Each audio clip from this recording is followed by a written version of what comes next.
Pak Asu. Kita nak pergi. Kita nak pergi. Belakang Mat.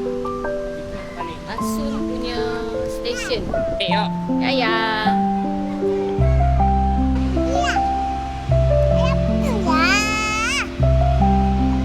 Ayah dah pedak pun.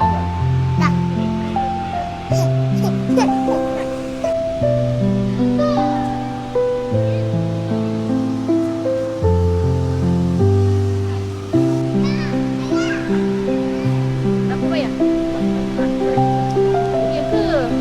Patutlah ramai orang. Guys. Ni free je guys.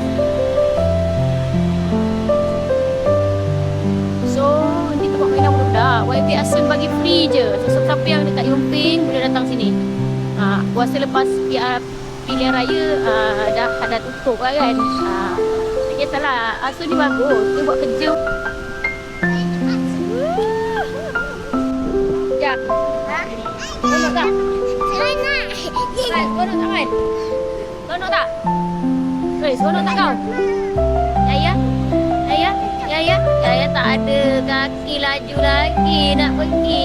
Yaya? Moi moi. Oh moi moi. Moi moi. Moi moi. Moi.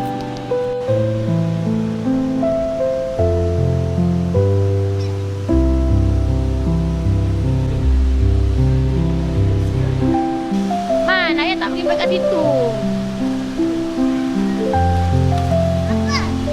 Ayah cakap jangan ambil kat sini.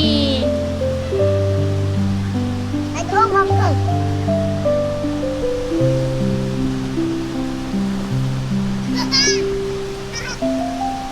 Ya. Korang yang dekat-dekat Yumping tu datanglah sini korang. Bawa anak-anak korang main kat sini. Kau tengok. Semua free je ni. YB Asun belanja. Aku tak tahu sampai bila tapi mungkin sampai PRN lah kot. Ni dah lama dah dekat 2 minggu.